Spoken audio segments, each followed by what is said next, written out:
আসসালামু আলাইকুম বন্ধুরা, কেমন আছেন? আশা করছি ভালো আছেন, আমিও ভালো আছি। আজকে আমি যে রেসিপিটা নিয়ে এসেছি সেটা হচ্ছে গরুর নিহারি বা পায়া, যে যেটা বলে থাকুন। আমি আজকে এটা একটু পায়াটা রান্না করে দেখাবো। খুব সহজ উপায়ে কিন্তু পায়া রান্না করা যায়। আপনারা ভাবতে পারেন যে আমি হাঁড়িতে কেন বসিয়েছি, কারণ আমি হাঁড়িতে রান্না করে এই কারণে, অনেকে প্রেশার কুকারে করেন, সময়টা কম লাগে, কিন্তু আমি হাঁড়িতে রান্না করবো এই কারণে, কারণ প্রেশার কুকারে রান্নাটা আমার কাছে খুব একটা টেস্টি লাগে, বিশেষ করে পায়াটা। কারণ প্রেশার কুকারে রান্না করে পায়াটা খুব চটজলদি হয়ে যায়। এটার মধ্যে যে মজোটা আছে, যে মজাটা জিনিসটা আছে, বের হয় আস্তে আস্তে জাল দিলে। এখন অনেকক্ষণ থেকে জাল দিলে এই আসল টেস্টটা বের হয়ে আসে এবং খেতে খুব সুস্বাদু হয়। আমি চুলাতেই করে থাকি বন্ধুরা। যাই হোক, আপনারা চাইলে আপনারা প্রেশার কুকারে করে নিতে পারেন। যাই হোক, আমি আজকে চুলাতেই করবো। একটু সময় বেশি লাগবে, 2-2.5 ঘন্টা লাগবে, তারপরেও খেতে খুব সুস্বাদু হবে। চলুন তাহলে বন্ধুরা, আমরা পায়াটা, আমি আজকে একটা গরুর পায়া কেটে পরিষ্কার করে ধুয়ে নিয়ে নিয়েছি। খুব ভালো করে পরিষ্কার করতে হবে। যাই হোক, এখন আমরা প্রথমে দিয়ে দিব 1 কাপের মতন পেঁয়াজ। পেঁয়াজগুলো আমি একটু বড় বড় করে কেটে নিয়েছি, তারপরে এর মধ্যে দিয়ে দেবো কিছু শুকনো মশলা। সেটা হচ্ছে দারচিনি, কয়েকটা 10-12টা এলাচি, একটু কালো গোলমরিচ দিয়েছি টেস্টের জন্য, একটু হালকা ঝাল হবে, এবং 2-3টা তেজপাতা। এখন আমি এটাতে দিব, আমি একটু আজকে রসুনটাকে, আমি আদাটা বাটা দেবো, রসুনটা আমি একটু হালকা থেতলো করে নিয়েছি, এটা একটু খেতে খুব সুস্বাদু হবে। এবং 2 টেবিল চামচ আদা। একটু অনেকে কাটা মশলা দিয়ে করে থাকেন, আমি বাটা মশলা দিয়ে করব। 1 টেবিল চামচ হলুদের গুঁড়ো, একটু মশলা, আমি ঝালটা একটু বেশি দেব। 2 টেবিল চামচ মরিচের গুঁড়ো,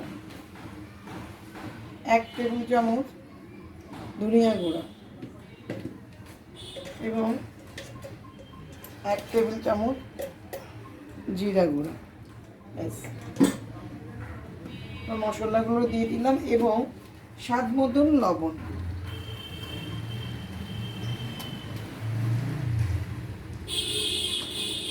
আমি এখন তেল দিব, তেলটা একটু কম দিব, কারণ পায়া থেকে অনেক তেল বের হয়, আমি একটু কমই তেল দিব।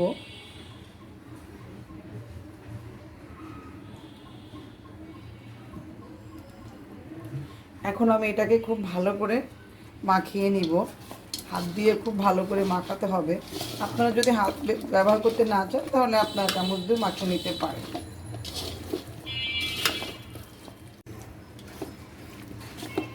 আমার ভালো করে মাখানো হয়ে গেছে, এখন আমি পানি দিয়ে দেবো। আমি কিন্তু বন্ধুরা একবারে ভরে, হাঁড়ি ভরে একবারই পানিটা দিয়ে দিব, যাতে আস্তে আস্তে জাল হবে, বারবার পানি দিব না। এটাতে বারবার পানি দিলে নিহারির টেস্টটা হালকা হয়ে যায় এবং পানসি হয়ে যায়। এই জন্য আমি একবারে পানিটা দিয়ে দিব।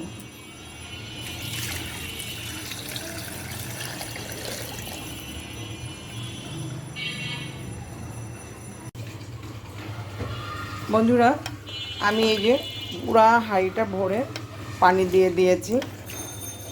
এখন আমি সুন্দর করে এটাকে ঢেকে চুলাটা ধরিয়ে দিব, এবং এটাকে 2-2.5 ঘন্টার মতো রান্না করব। আমি মাঝে মাঝে এসে এটাকে দেখে যাব, জালটা ধরিয়ে দেব।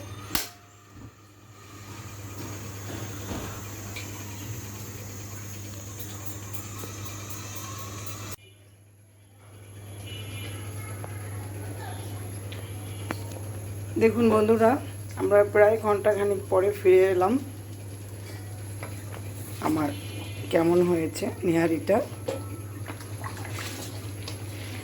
আরও আমার 1-1.5 ঘন্টার মতন লাগবে। আমি বারবার এর মাঝখানে এসে নাড়াচাড়া করে গিয়েছি। এখন এটা আস্তে আস্তে হবে। আমরা এটা রান্না হতে আরও 1.5 ঘন্টার মতন সময় লাগবে। আমরা আবারও এটাকে ঢেকে দিব।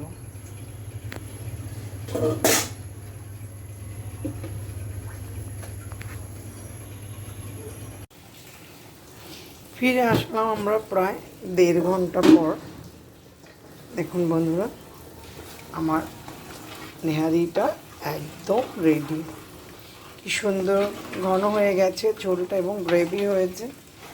এখন অনেকে কিন্তু ঝোলটা ঘন করার জন্য দেখা যাচ্ছে যে কর্নফ্লাওয়ার ইউজ করেন, তারপরে অনেকে ময়দা ইউজ করেন, অনেকে বেসন দেন। আমি কিন্তু কিছুই দেইনি, কারণ আমি বাটা মশলা দিয়ে করেছি বিধায় এবং অনেকক্ষণ চুলায় জাল দিয়েছি, প্রায় 2.5-3 ঘন্টা। এই জন্য আমার এটা খুব গ্রেভি হয়েছে এবং দেখতেও খুব লোভনীয় হয়েছে। দেখুন বন্ধুরা, আপনারা দেখুন, আপনাদের কীভাবে দেখুন সবগুলো ছেড়ে একদম হাড্ডি থেকে আলাদা একদম নরম তুলতুলো হয়ে গেছে। এখন আমরা জাস্ট একটা ফোড়ন দিয়ে নেব, শুকনো মরিচ এবং পেঁয়াজ দিয়ে একটা ফোড়ন দিব, তারপরে লেবু ধনেপাতা দিয়ে পরিবেশন করব। চলুন তাহলে আপনাদের ফোড়নটা আমি দেখিয়ে দিব, তারপরে আমার রান্নাটা আমি শেষ করব।